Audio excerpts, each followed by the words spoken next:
morning, good morning, good morning. Carol Davis here with a spot of sunshine just for you.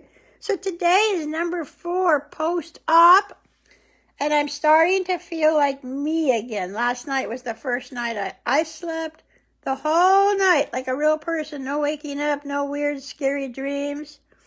Coming off all that stuff they give you, it's made me really kind of not real. But day 4, I'm back. So I've been reading since yesterday, Changeless Change. I hope you all have this book. If you don't, it's available on Amazon. Amazon sells my book. It's only $10. If you want to buy it, I would love that. Help me pay the rent. And plus, hey, it has a lot of good stuff in it. So today we're going to start with this chapter called Planting Seeds. Has anybody ever planted a seed? You know, I don't know about you, but most of my life I want flowers, but I plant the ones that are already flowers. You just buy a pot of flowers, you dig a hole, and you dump it in.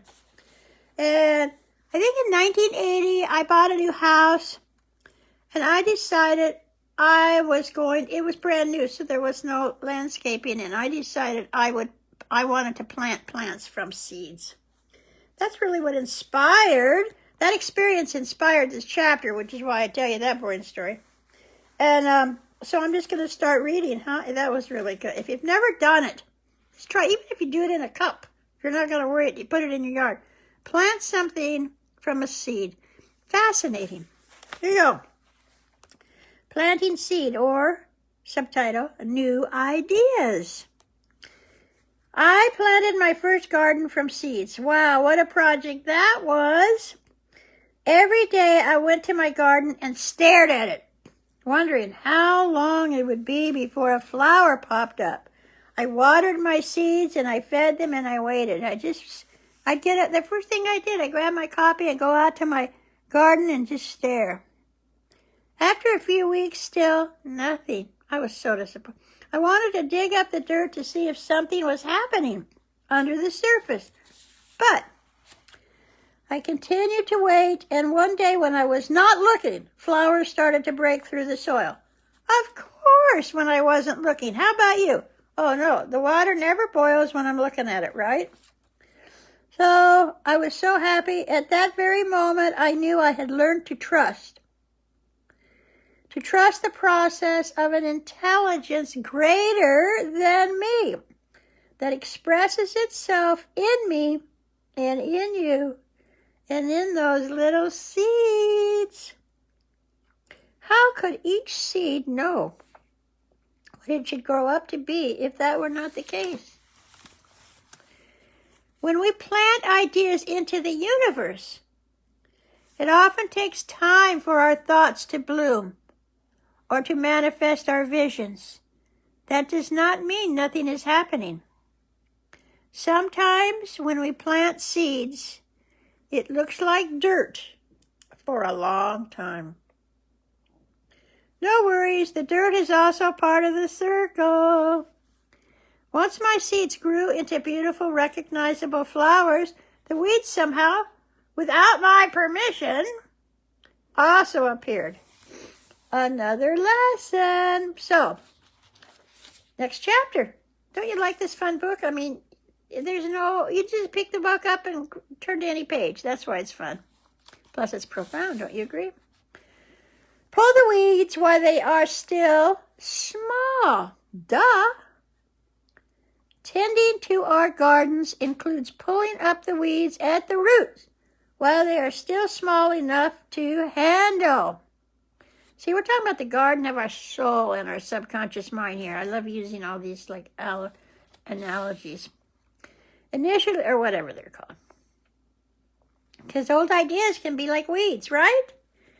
Initially, pulling new weeds is actually more about trying to look good on the surface. But if we just mow down the weeds when we mow the lawn, what happens? Underneath the surface, the weeds are spreading like fire.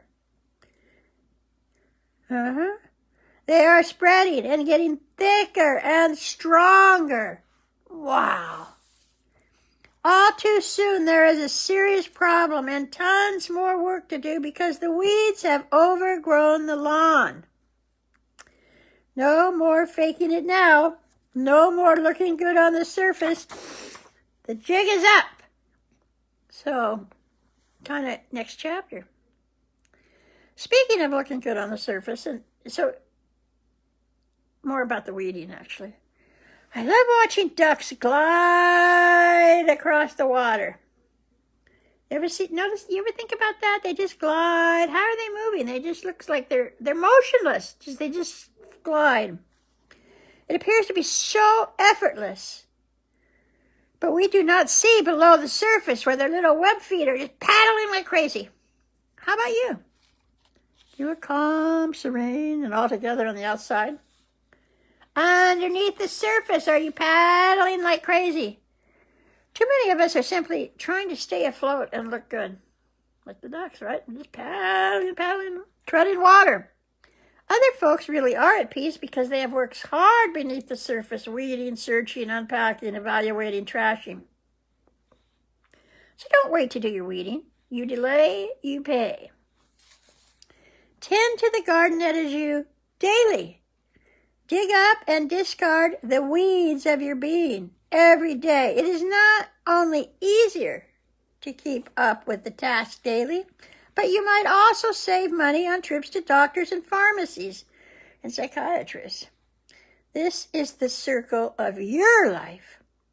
While daily maintenance keeps your weeds from rooting too deeply, there's also a time and a season to not take further action, to be still, to wait, to just be. Sometimes, when bad things happen that confuse us, it is beneficial to be still before jumping into action. It really is your choice. You choose your actions and reactions to life. Your attitude and perceptions are your choice. Really? Is it always my choice? What about when especially bad things happen? Actually, I choose my reactions and actions no matter what the circumstance. Sometimes I need only change my attitude. Sometimes I need to take action. And sometimes I simply need to wait. And, okay, I'll wait. I'll read a poem I wrote about just wait. Yes, wait. Once again, an answer can be found in nature. The sun is always shining. We sometimes need to wait for clouds or the storm to pass. But eventually we do see the ever-present, patient and constant sun, and often a delicious rainbow gift as well. Just be. Just be. Just be in this moment. Just know. Just know in this moment. Just be, just know in this moment. All the love, joy, beauty, power, and light in the universe is in you in this moment. Just be. Just be, and that's it for today. So, what's today? Oh, I'll see you tomorrow. Yay! Okay. Bye. Thank you.